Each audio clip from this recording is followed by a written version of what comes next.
Courtney Bowman thought he was destined for a career in physics until he took a philosophy class, which triggered a deep skepticism of the hardness of the hard sciences and the ability of science alone to solve technology's ills. Bowman decided to pursue his quest for a philosophical underpinning for his life and work, which unexpectedly gave him the tools to address some of the most challenging and salient technology questions of the day. A lot of what happens in Silicon Valley, a lot of what happens in the technology sector, oftentimes is subject to this sort of solutionist mindset that technology can solve all of the world's problems. But in fact, most of the world's problems exist and inhere in spaces that are so complex that if you focus on just a technological approach to them, you're losing out on the richness of the challenge and oftentimes failing to address the underlying issues in a meaningful way or in a complete way. Hello, everyone. I'm Chitra Ragavan, and this is When It Mattered.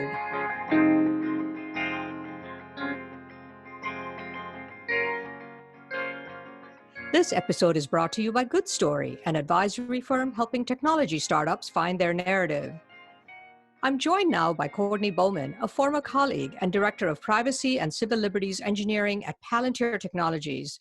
Bowman's work addresses complex issues at the intersection of policy, law, technology, ethics, and social norms.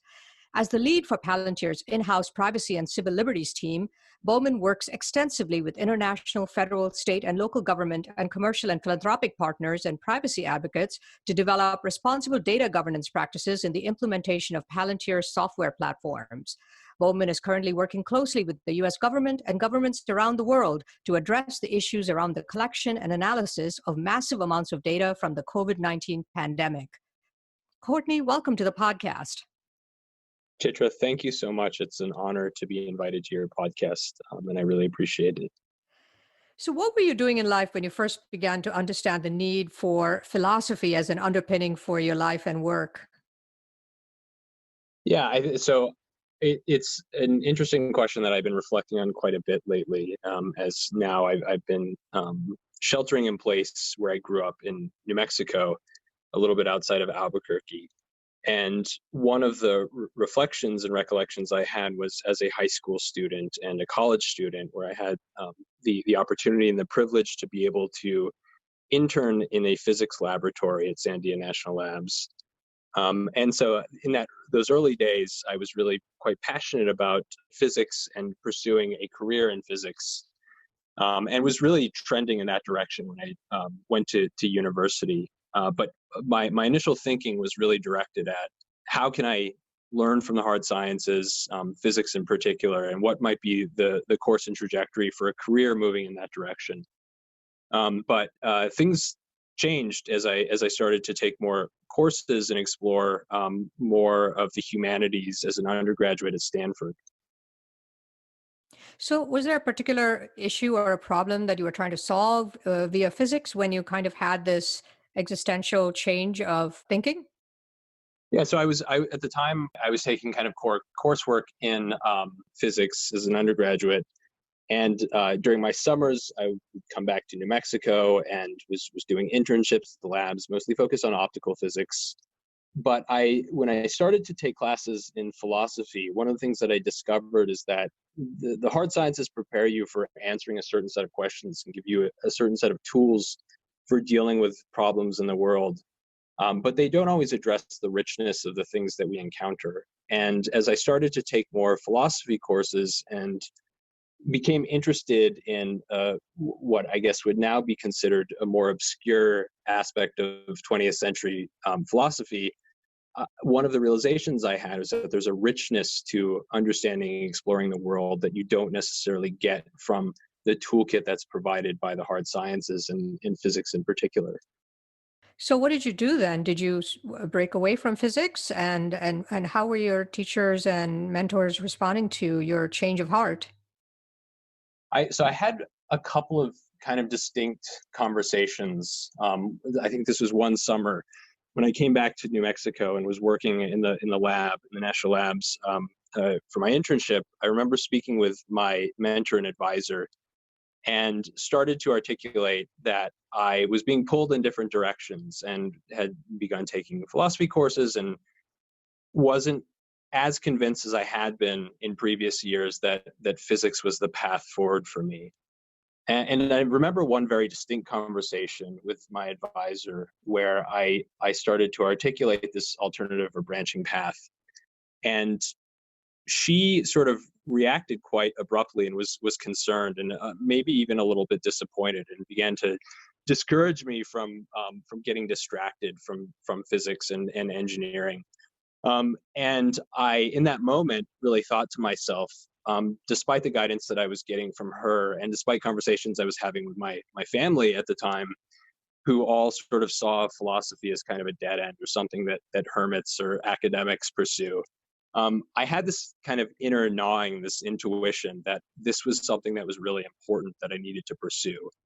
And I did. And I kind of hedged my bets at the time and pursued both courses of study. So I ended up getting degrees in both physics and philosophy. But philosophy from that point on became kind of the stronger passion for me and one of the driving thrusts for the things that I wanted to focus on, not just in my personal life, but see if I could figure out ways of applying that knowledge to the things that I was doing professionally. So what did you do next, and how did you start to move your career forward with kind of this dual interest? So after I graduated, I ended up spending some time abroad, mostly in Germany. And at that point, I was trending in the direction of philosophy graduate work. And one of the things that you do if you're preparing for philosophy graduate studies is you make sure that you have both the academic grounding, but also language grounding in a core language that's associated with philosophical study. So usually it's German, French, Latin, or Greek. And my focus and interest being in this school of 20th century German philosophy dictated that German was the course of study that I needed to pursue. So I ended up living in Berlin for a while, taking language courses, getting more proficient in German language. And that continued for a while as I was thinking about applications for graduate study. But another interesting thing happened at that point. I started to become a little bit disenchanted with the prospect of becoming a quote unquote professional philosopher or going into academic study, in part because of conversations that I had with many friends who were in that course of study, but also realizing that the richness of descriptions of the world that I was looking for, and that I found insufficient in physics, also kind of nagged at me in the views that I was getting on the humanities side in the philosophy course of study that I was pursuing. So I was kind of at a bit of a crossroads, and ended up coming back to the States, a bit shiftless at the time, and on a lark, interviewed and took a job in Silicon Valley and started working at Google. This was roughly back in 2004 or 2005. And were you able to kind of bring these things together, starting because you were now working on some of these technology issues and problems at Google? A little bit. So at the time, I was mostly in a position where, thankfully, I had some physics and mathematics background and was able to apply that to quantitative analytics, which got me really involved in understanding some of the complex issues of data analysis. And I developed a breadth of or depth of knowledge in that space in application to those areas of technology, but was a little bit disinterested in the specific course of work that I was doing. So I was in that role for a few years, but by happenstance, I also became familiar with this other company several years later, Palantir Technologies, which is where I am now, where I was presented with an opportunity to work on something that more squarely seemed to at least point in the direction of bringing together these different threads of background and interest that had historically informed my view of the world. Now, you are finding through all of your exploration that, particularly in the area of artificial intelligence, for instance, that your initial hypothesis that science and physics and engineering can't solve some of these hard issues that people are trying to solve through artificial intelligence was actually, in fact, true. What were you seeing? Where was that gap that you were seeing? This was one of the interesting things where I started to realize that these rather arcane areas of study that I had focused on. This school of German philosophy from the early 20th century called phenomenology that attempted to articulate a methodology and approach to an alternative view of the world that isn't focused or grounded in what we think of as a subject-object distinction, but looks at a more holistic picture of our experiences and tries to describe those things in terms of the embodied life that we live, the situation or the situational elements of what constitutes our experiences. All of these things that kind of in the abstract academic sense seem a little bit removed from the world started to come into clear relief to me as I began to think about the promises and failures of certain types of technology, and specifically questions around things like artificial intelligence. And the conviction in the space of artificial intelligence has historically been that you can come up with a theory of the mind and then build a technology that models that theory, and somehow you have intelligence. And because of a lot of these musings and readings and discussions that I had had over the years in the course of my philosophical work, I began to question those premises and recognize that what we actually find from the philosophical inquiries and philosophical discussions is a clear sense of what the limits are of technology.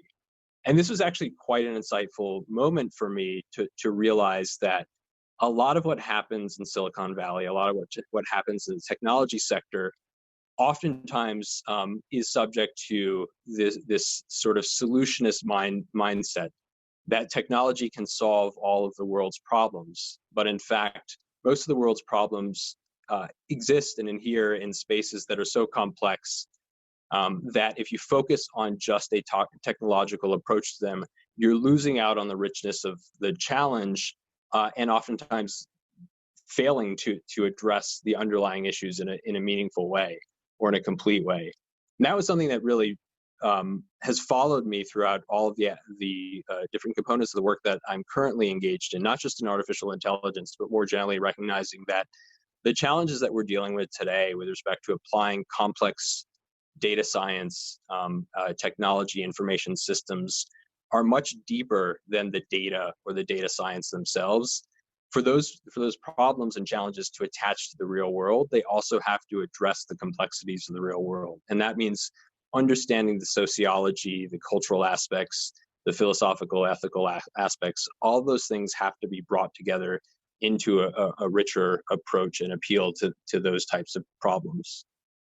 And the work that you're doing at Palantir now, of course, also has to do with data analytics, and what with the data what meaning you can derive from data, but also because there's so much data that's being generated and analyzed, it raises a lot of interesting, complex questions of how to protect people's privacy and civil liberties. And you're part of a pretty unique team at Palantir that's trying to find some of the solutions to these pretty thorny questions. Talk about this team that you are leading and some of the sort of challenges that you're facing in general before we talk about the pandemic, which has brought everything to relief. Yeah, so when I joined Palantir in 2010, I came on board with another colleague with whom I was asked to start to construct this idea of what we call privacy engineering, or privacy and civil liberties engineering team. And the founding concept here was a recognition of the complexity of applying information science and technologies to these extraordinarily nuanced, complex challenges in the world. When we looked around to see what the existing models were for approaching questions, normative questions like what are the privacy obligations that one has in applying technology to address things like counterterrorism or economic supply chain questions. All of these sorts of issues raise concerns about whether. Just going back to when you apply those questions and look at existing models for treating those challenges, oftentimes the toolkit that's available are basic legal approaches. And so when we were founding this team, what we observed was that most of how Silicon Valley and other industries were tackling questions of privacy was on a purely legalistic dimension. The challenge with that is that technology is constantly straining the boundaries of what exists in the law and what our normative conceptions are for dealing with those technologies. So another way of putting that is that the law is always lagging what technology is doing. And in order to start to get ahead of that problem, you have to constantly look around corners and try to anticipate how the norms of applied technology are going to play out, and think of the law as kind of the floor, and the ethical considerations and normative considerations is the thing that you want to build against. So what I started to work on with colleagues at Palantir was building out this concept of privacy engineering as a pursuit that's multidisciplinary, that has to incorporate not just the pure engineering considerations, but also the ethics, the humanities, the legal considerations, the cultural, sociological, even psychological dimensions of applied technology, and put those things in the context of the uses of the technology in the world. And to do that, and if you do that, you start to get to better solutions that are more closely grounded in the realities, as opposed to grafting technology onto a problem space where the technology may not actually make sense.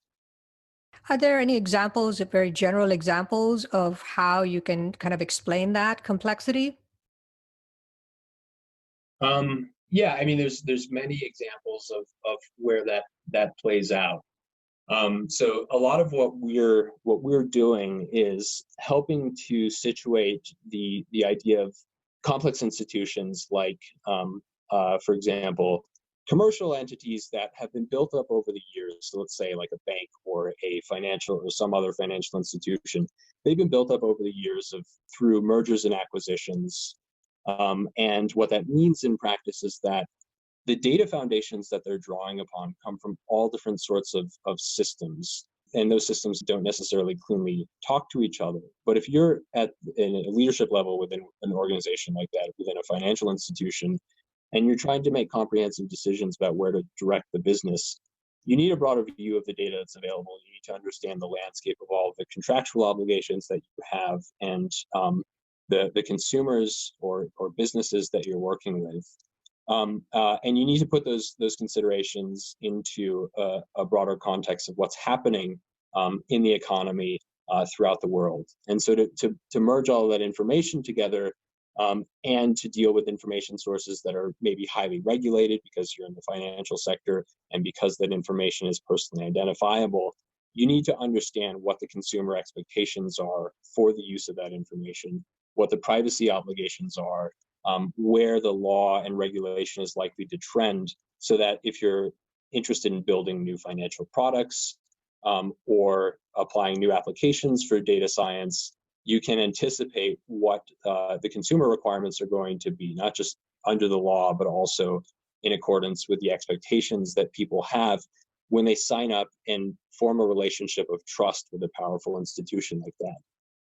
Yeah, I think the issue of trust is so important. And even technology companies like Palantir, as you know, have become incredibly controversial, especially in sort of some of the far left advocacy groups, because of the power of these platforms. You know, whether it's Palantir or Facebook or Google, there's a tremendous power that is, as you said, because the law is always lagging behind. And it's how do you protect people's privacy and civil liberties? And even Palantir, that has a group like this that's dedicated to understanding this, raises suspicion and trust among people. A lack of trust among people, how do technology companies deal with this? How can you cope with the growing complexity of technology and the growing distrust of the public? It's, I think, a great question, Chitra, because it's one of the founding concepts of Palantir. And for people who recognize the reference, Palantir comes from the Lord of the Rings, Tolkien's fantasy novels.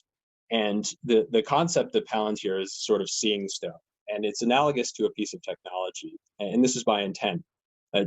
Technology that may be powerful, that allows you to see great distances or understand a lot of information, is not ethically neutral. It implies a sense of moral responsibility to the users. And that was kind of the origin of this naming convention for the company, that we as a company wanted to recognize that in building powerful technology, we also have responsibilities to help ensure that that technology is constructed and applied responsibly.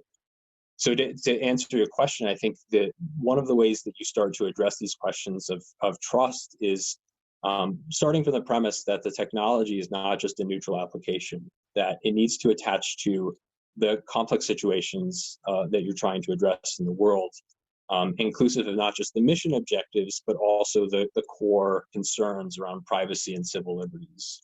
And one of the ways that we've taken, or one of the approaches that we've taken to addressing that, is building out a set of critical institutional practices that are grounded in work that I and my team do around privacy engineering, not just in the sense of building new privacy protective capabilities in our software platforms, but treating those capabilities as things that relate to organizational processes that have to tie into business practices, that have to build in a working fluency of new data protection regulations in all of the landscapes and sectors in which we operate. And now you have COVID-19, and it seems that everything that you have been working towards in terms of understanding through both a philosophical and engineering lens has kind of brought you to this moment in the world where a pandemic has essentially upended all the norms and rules of all the games that, we are engaged in. How do you sort of deal with some of these fundamental privacy and civil liberties challenges of tracking this pandemic? What are sort of some of the broad issues that you're confronting? And then we can sort of break it down further.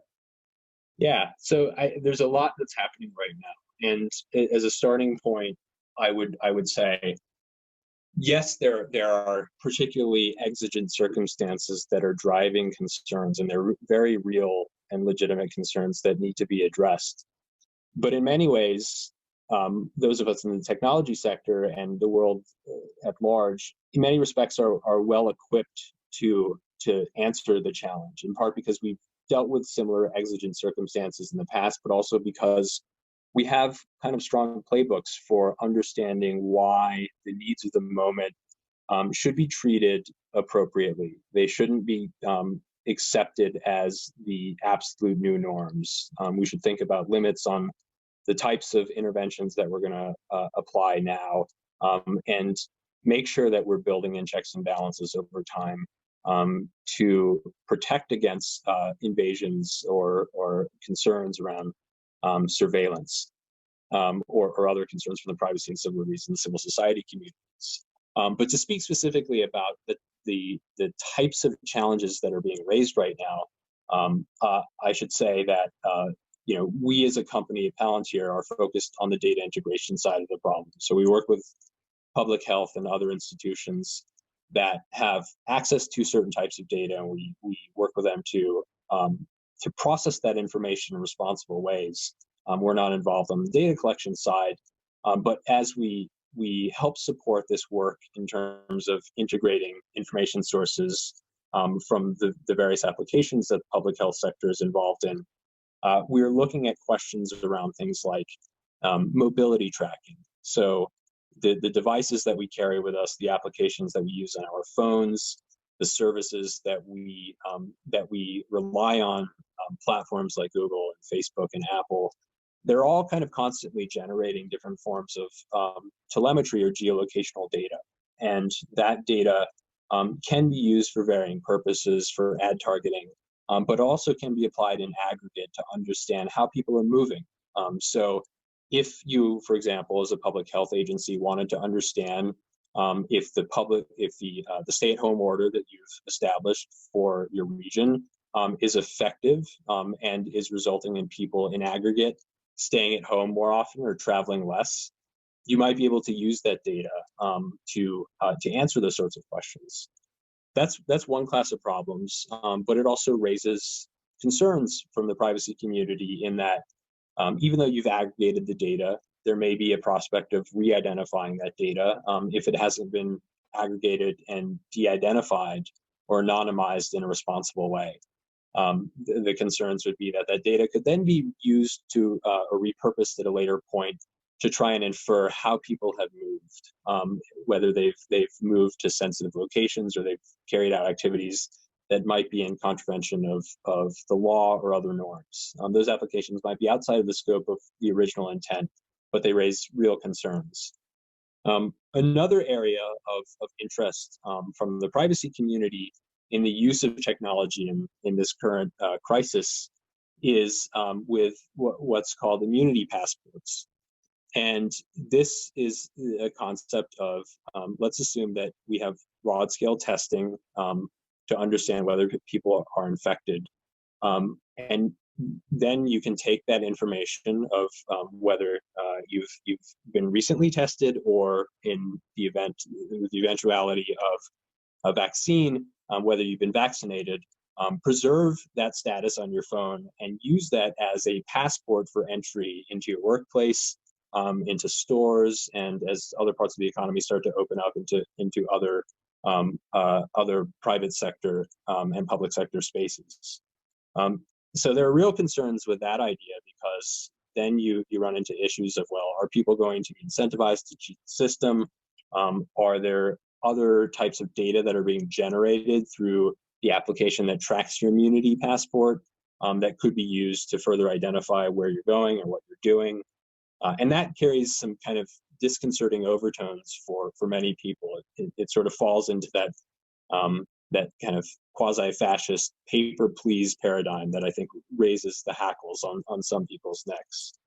And then there's kind of a third tranche of technology application that I think a lot of people are talking about. You see in the news of digital contact tracing, exposure notification systems.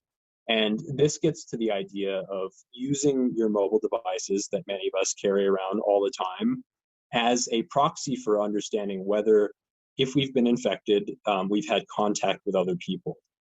So your phones can create a low energy signal using Bluetooth technology that you attach your earphones with, but those create a signal to other phones that can tell you whether you may have been in contact with other people. And depending on what the implementation regime is for those types of contact tracing applications, there's a lot of information that's being generated that could be centralized or could be held in a decentralized mode, and could raise concerns about the ability to track people's movement, to understand their interactions with other people. And from the perspective of privacy or civil liberties advocates, that's the worrisome prospect, especially if you're not entirely convinced of the utility or efficacy of that type of application. So when it comes to contact tracing, for instance, this is something that we've always done from a public safety perspective, for instance, in E. coli outbreaks or other food safety outbreaks. But I guess in that case, has been done in more of an analog way. But with digital technology, it takes it to a whole different level, doesn't it? It does. It does. And there's the seeming promise here of, suddenly you have this technology that seems to reflect or synthesize the activity of the human analog.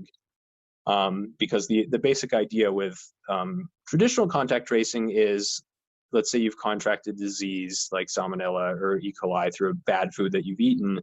You want to be able to trace whether you've had contact or your food supply chain has had contact with other people. And the contact tracing process involves people asking questions of who you've seen, where you've been, the types of stores you've been shopping at. And there's well-established precedents for applying that type of regime. And it relies on subject matter experts who can ask qualified questions and help determine what of the information that you're providing is signal and what's noise. Now, the appeal of the digital contact tracing concept is that, well, you can do that same thing that humans have done, but you can maybe do it at scale. But there are also drawbacks in that, and the temptation may also be tempered by other considerations. So the drawbacks are, contact tracing, generally speaking, doesn't work for a disease unless you can actually broadly be able to identify who's contracted the illness and who hasn't. So it requires large-scale testing.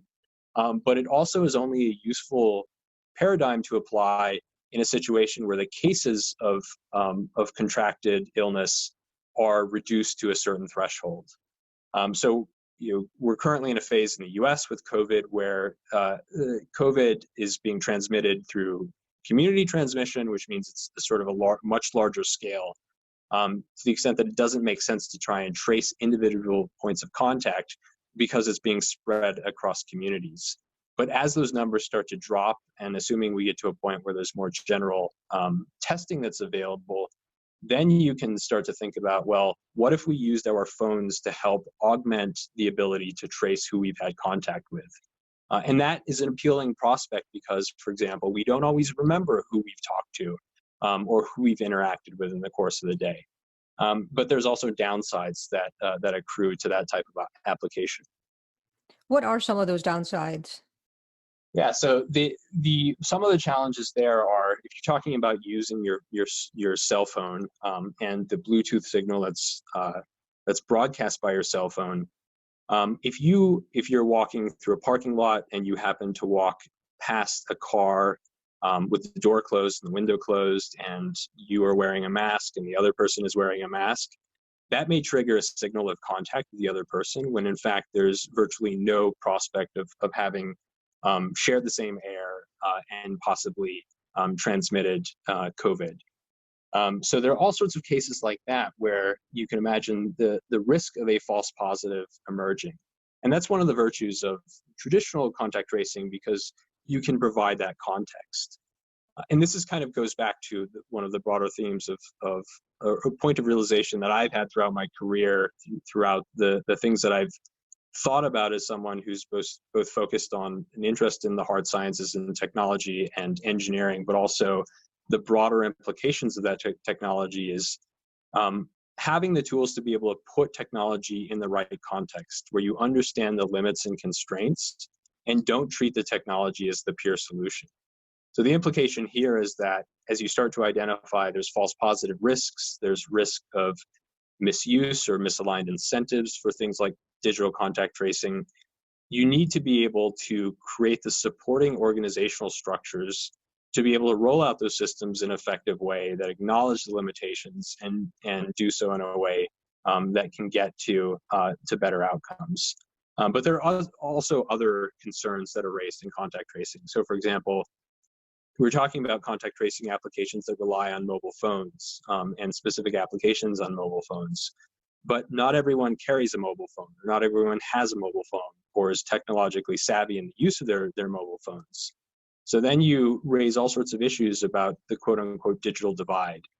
Does this mean that the people who maybe are most advantaged and most privileged because they have access to technology are going to get a disproportionate advantage in the use of that technology, meaning that some of the most vulnerable communities that are less technology savvy are not receiving the public health benefits of something like contact tracing. And those are real concerns, particularly when you have kind of disproportionate spread of a disease and disproportionate accessibility and availability of public health resources. So there's real kind of broader cultural and sociological and environmental concerns that come into play when you're talking about applying this type of technology to the real world.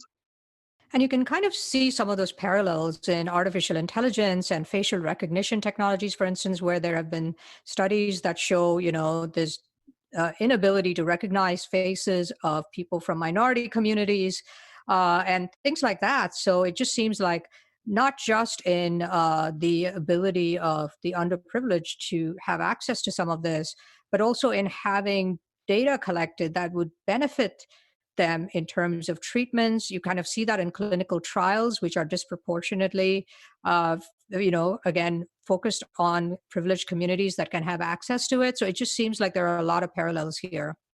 Yeah, but the reality is bias is everywhere in the world. And if you don't take the time to understand the nature of that bias, and you're using technology like artificial intelligence, like machine learning, and so forth as blunt tools for addressing problems or cool, fascinating tools for addressing problems, without understanding the limitations and drawbacks of those tools and technologies, you end up with incomplete solutions or solutions that are worse than the underlying problems themselves, because those solutions further instantiate and even further reify the bias that's already existing in the analog world. And in terms of mobility and contact tracing and testing, et cetera, where does the individual's rights versus, societal good come in? How do you balance that need? And where are we in that process here as we start to talk about and implement maybe some of these things? It's not an easy question to answer universally, in part because different societies have different cultural norms and expectations. There, for example, more communitarian societies that tend to value the interests of the community above the individual demands or individual rights. And so we see different regimes playing out in Southeast Asia, where there seems to be a higher acceptance or willingness for the government to impose certain solutions. But in Western societies, in the US and in many parts of Europe, we tend to see more of a focus on individual rights and the importance of creating consent or opt-in regimes for applying these types of technologies. So what that means in practice is that if, for example, we decide that it's appropriate to use digital contact tracing and effective to use digital contact tracing, the way that that's used is people get to choose whether they're going to download an application onto their phone and whether that application is going to be turned on all the time. They might also choose whether they're uploading information about their health status, if they've had a recent test for COVID that has come up positive, whether they're uploading that information to a centralized authority, a public health institution that can then make further determinations. So a lot of the focus right now is around this idea of end user or citizen consent. But that's also predicated on the ability of public health institutions to effectively convey why it's important for people to use these applications, what the benefits are, and convince them that they should opt into those types of applications. Because the reality is, if you don't have broad adoption of a tool like digital contact tracing, and by some estimates that means more than 60% or even higher of a population not just adopting the contact tracing applications, but actively and consistently using them. If you don't have that high threshold of use, the technology is going to be ineffective because you're just not getting significant signal across the full population of who's coming into contact with whom. So there are real challenges and trade-offs that need to be determined. If you're going to choose a consent-oriented regime over a mandatory regime, you have to have compelling reasons to get people to adopt that practice. Otherwise, it's not going to work. So, Courtney, how much of this is in the realm of the theoretical and how much of it is actually being implemented in the US and then around the world? So with respect to contact tracing, there are lots of examples that we can point to already where different governments have started to implement these programs. There's versions of this in China. There's versions of it in South Korea, in Israel, and a number of other jurisdictions. And I think in many environments, governments, and even in private sector, there's a lot of active efforts to explore the appropriate applications. And in civil society, in technology communities, in academic circles, there's been a lot of work to scope out different forms of these types of technologies. So, for example, many of us have read about Apple and Google working on this joint protocol that would be the layer on the operating system that's underneath applications for contact tracing, but creates kind of a common standard for what they call decentralized approach to contact tracing, where the critical information of who you come into contact with is de-identified and preserved on your local device.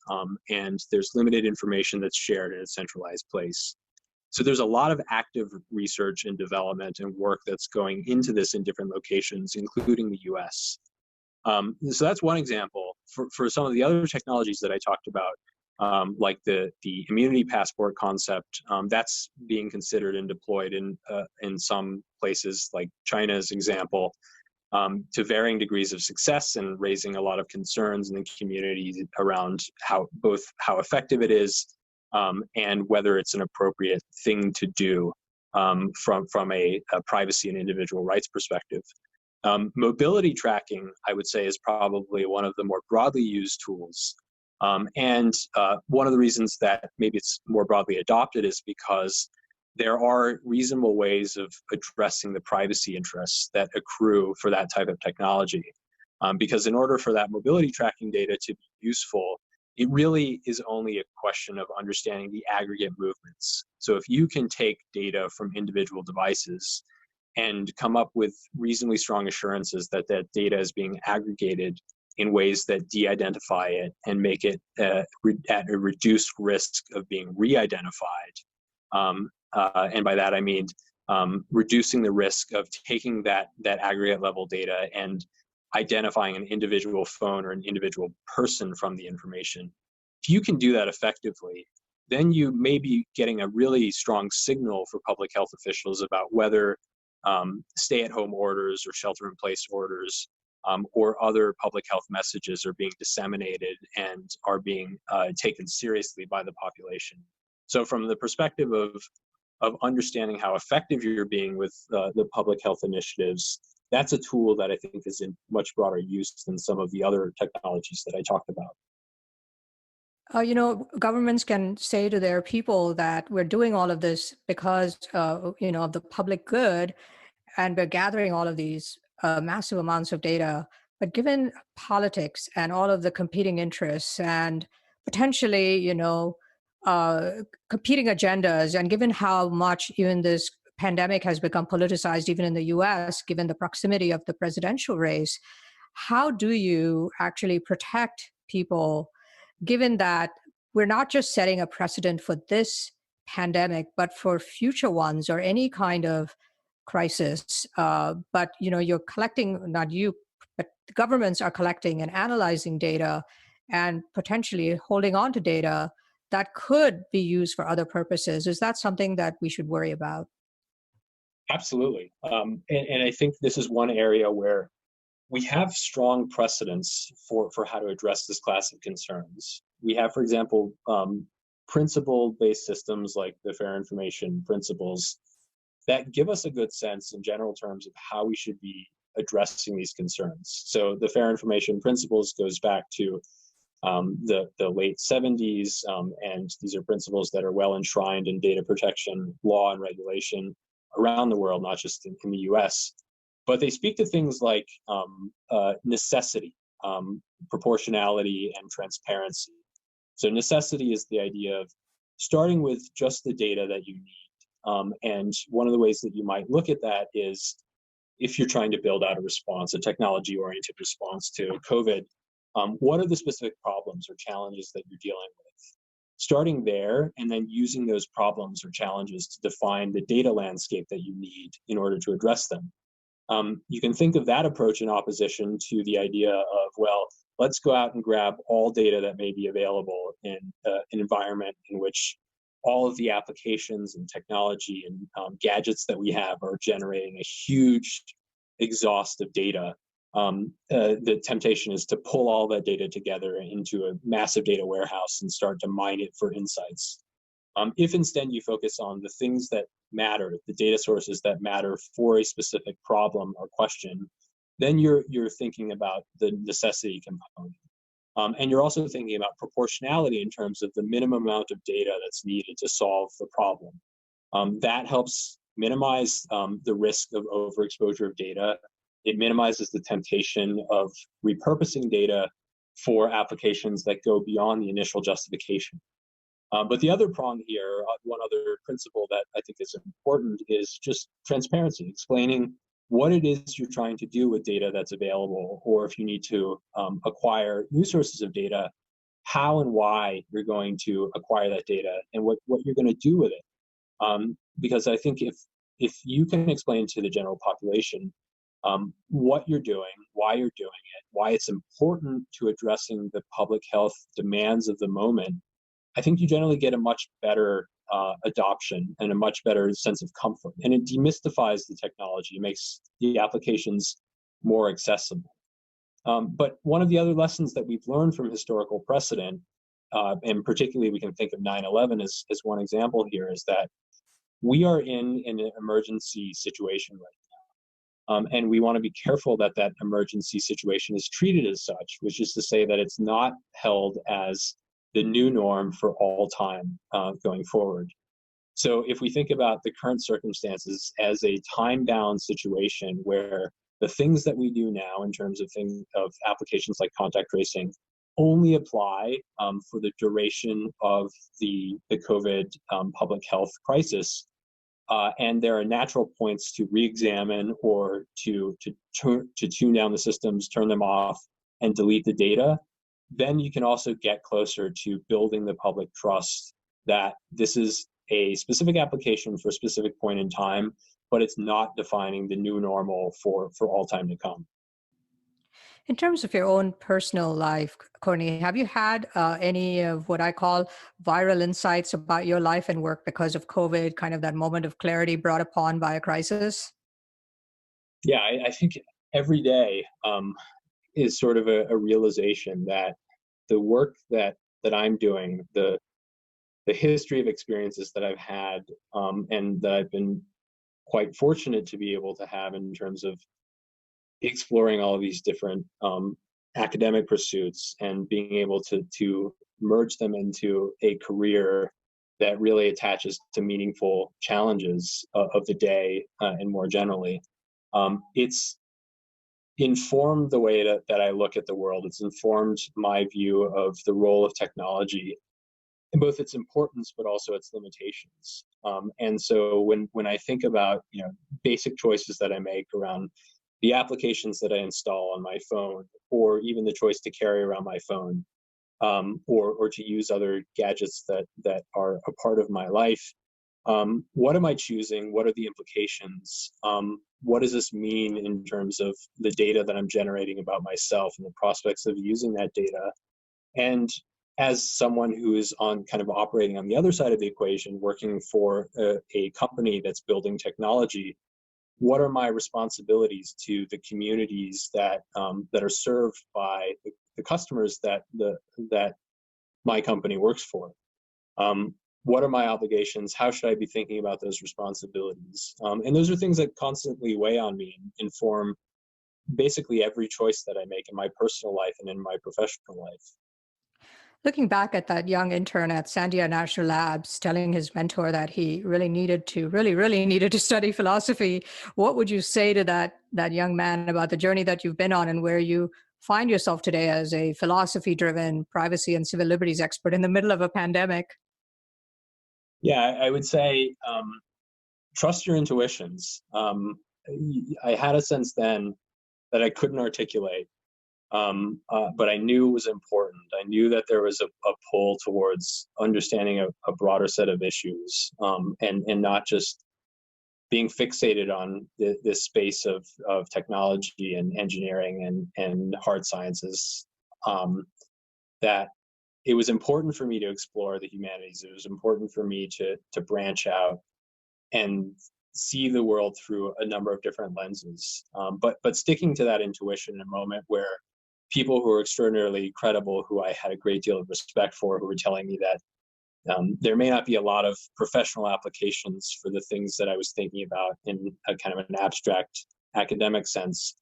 I am really proud that I kind of stuck with that intuition, and I think it turned out to be one of the most important choices that I've made in my life. Courtney, thank you so much for joining me today and for these deep insights. Really enjoyed having you on the podcast. Chitra, thanks so much for having me. This is a lot of fun. Courtney Bowman is a former colleague and director of privacy and civil liberties engineering at Palantir Technologies. Bowman's work addresses complex issues at the intersection of policy, law, technology, ethics, and social norms. Bowman is deeply involved in the privacy and civil liberties implications of data collection and analysis of the COVID-19 pandemic, working with the U.S. government and governments around the world. Bowman and I serve on the hashtag #NoCovid Coalition, a nonprofit, nonpartisan group with a mission to communicate to all Americans where they live through people they trust and in words that speak to them the most current health, economic, and social facts and techniques to defeat the virus. This is When It Mattered. I'm Chitra Ragavan. Thanks for listening to When It Mattered. Don't forget to subscribe to the show on Apple Podcasts or your preferred podcast platform. And if you like the show, please rate it 5 stars, leave a review, and do recommend it to your friends, family, and colleagues. When It Mattered is a weekly leadership podcast produced by Good Story, an advisory firm helping technology startups with strategy, brand positioning, and narrative. For questions, comments, and transcripts, please visit our website at goodstory.io or send us an email at podcast@goodstory.io. Our producer is Jeremy Kaur, founder and CEO of Executive Podcasting Solutions. Our theme song is composed by Jack Yeagerline. Join us next week for another edition of When It Mattered. I'll see you then.